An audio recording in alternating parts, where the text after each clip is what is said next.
The wind howled around her as she ran through the darkened woods, branches whipping at her face, their leaves rustling like dry bones in the skeletal trees above. She could hear his heavy footsteps behind her, getting closer, pounding on the soft earth, kicking up the fallen leaves into the air. But he wouldn't catch her, she was too quick for him. Her feet pounded against the hard ground, her breath catching in her throat. Just a little further, the cabin wasn't far now. She could see its windows, like a pair of glowing eyes watching her from the darkness. Hope surged through her and she ran faster. She burst through the front door and slammed it shut behind her. She fumbled for the lock, her hands shaking. Then she leaned against the door, sliding down to the floor in a trembling heap. Tears streaming down her face, she hugged her knees to her chest, trying to calm her ragged breathing. What had he looked like?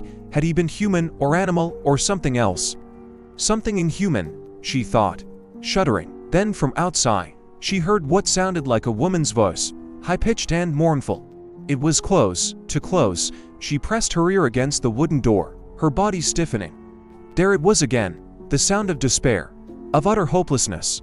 She scrambled back as the doorknob started to turn. No, no, no. She wanted to scream, but her voice wouldn't come.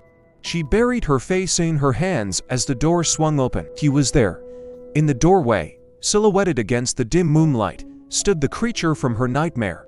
It had a face, or rather it had the impression of a face where a face should have been. Nothing but a gaping hole where its eyes should have been. She screamed then, a long, drawn-out sound that echoed through the empty woods. He took a step forward. She cowered, pressing herself against the wall. He took another step, and she squeezed her eyes shut. And then she waited for him to rip out her throat, to tear her apart limb from limb. She waited for the pain, but it never came. When she finally dared to open her eyes, he was gone. Only the moonlight filtering through the grimy window pane told her that she wasn't dreaming. That was when she noticed a single red rose lying on the floor where he had stood. Its petals were unfurling slowly, as if waking from a dream. And on its stem was a note written in elegant looping script. My apologies, I am afraid we have had a slight misunderstanding. You see, I thought you were someone else. And with that, she was alone once more, trapped in the dark with nothing but the whispering trees for company. Was she going to be hunted forever? Would she ever find out who he was and why he was after her? And most importantly, would she survive? I grew up on ghost stories and urban legends. If you like creepy tales, make sure to subscribe because all my shorts are ad-free so you can watch them anytime. Now let's get to the story. This is the third story in the Forgotten Horror series. If you haven't already watched the first two stories, then I suggest you go and check them out first. Each story is self-contained, but it will help you to get a better understanding of the world these stories take place in. You can find links to the playlist in the description below. As the years passed, the people of Havenwood tried to forget about the disappearances. After all, what good would it do to keep on dwelling over tragedies that had no answers? But even in the brightest of days, the memory of those lost still lingered like a bad smell in the back of the closet, a creak in the floorboards, the rustle of leaves outside an empty bedroom, the silhouette of a person in the corner of your eye. They were everywhere and nowhere, their presence a constant reminder of the town's dark secret. Lily had been only 7 when her brother Thomas disappeared. Her parents blamed themselves for what happened, blaming her father's late shift work for both their loss. Soon they moved away, taking Lily with them, leaving behind the house on Sycamore Street and the grave in the hillside cemetery. Now, 21 years later, Lily had returned home. Her mother was gone, taken by cancer, while her father remarried a woman named Helen, who Lily found out had a son of her own who was around Thomas's age. Lily was still angry at her father, hurt that he had replaced Thomas so quickly without a moment's hesitation. He had married just months after the funeral, but Lily also understood grief. Her father had lost not 1 but 2 children, and Lily couldn't fault him for moving on. She hoped that maybe, just maybe, over time, she could forgive him, too. She stepped out of her car in front of the old house and rang the doorbell. The screen door rattled, then opened to reveal a woman with kind eyes and a warm smile. "Hello," she said. "You must be Lily." Lily nodded, returning the smile. Come in, come in. "Your father's in the kitchen." In the kitchen, her father turned from the stove and his face broke into a wide grin. "Lily, you're here," he said, pulling her into a tight hug. It's really good to see you. It's nice to be back, Lily replied, though she couldn't shake off the feeling of uneasiness that had settled in her stomach the moment she had arrived. The hair on the back of her neck prickled, and she could have sworn she heard a whisper that seemed to come from inside her head. Run. Over dinner, Lily learned that her father's new wife had a son named Caleb, who was at school. He starts at the local university next year, her father said proudly. Just like your brother. Lily choked on her food. Her father noticed and reached across the table to squeeze her hand. Sorry, she whispered, embarrassed by her reaction. It's just that it's been so long since I've been back. Yes, of course, her father said, releasing her hand.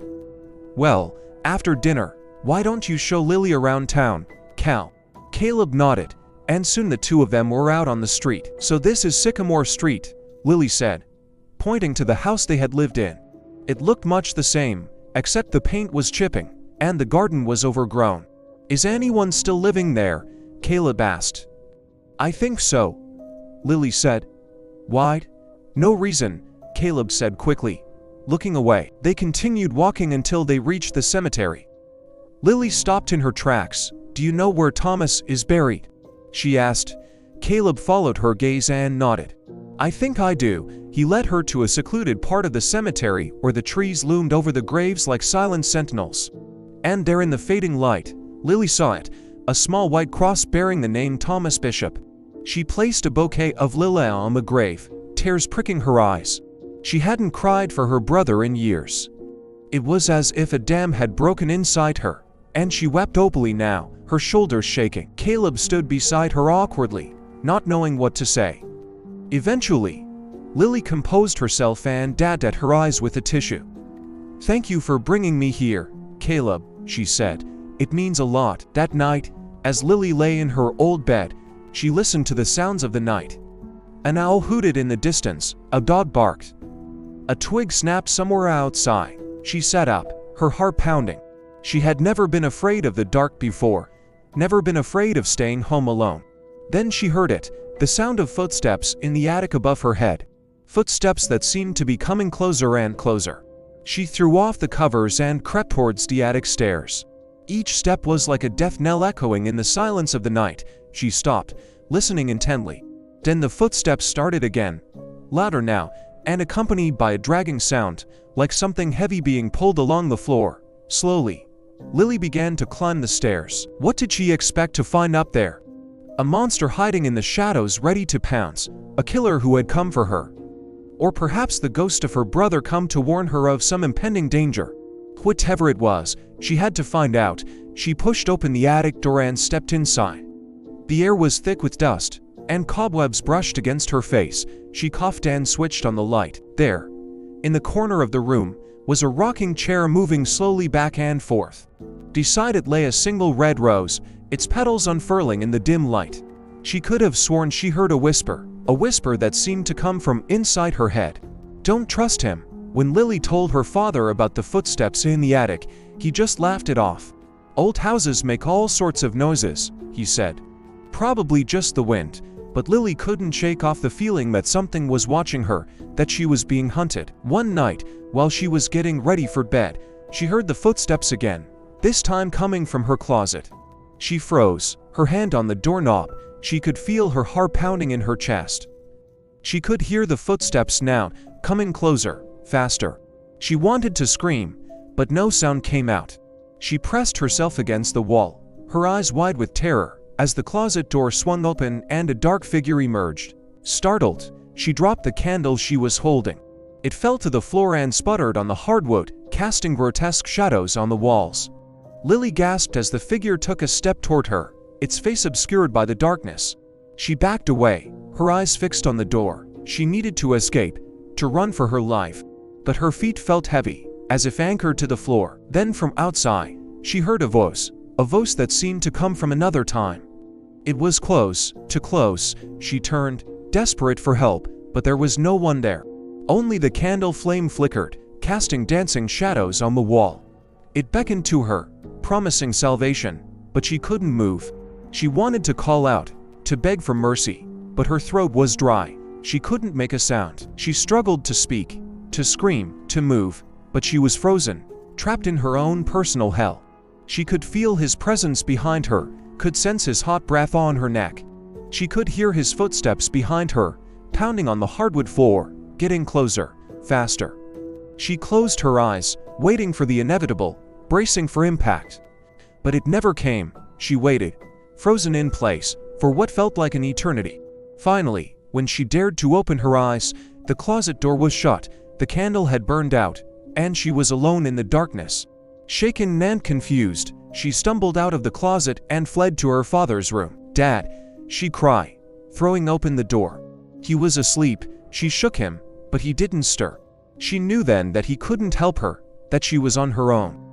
She slipped out of his room unnoticed and spent the rest of the night in Caleb's room, hiding under his blankets, listening to the whispers in the walls. In the morning, she went downstairs to find her father. "We need to talk," she said, her voice shaking. But he just looked at her blankly. It was as if he didn't recognize her. "What is it, Lily?" he asked. "Why are you so upset?" "Last night," Lily began, but her father cut her off. "It was probably just the wind," he said dismissively. "Old houses make all sorts of noises. I'm sure it's nothing to worry about," but Lily knew it wasn't nothing. She could feel it in her bones. As the day wore on, she grew more and more uneasy. She could feel eyes on her, watching her every move. She could hear footsteps behind her, always there, always following her. She tried to tell her father, but he just shook his head.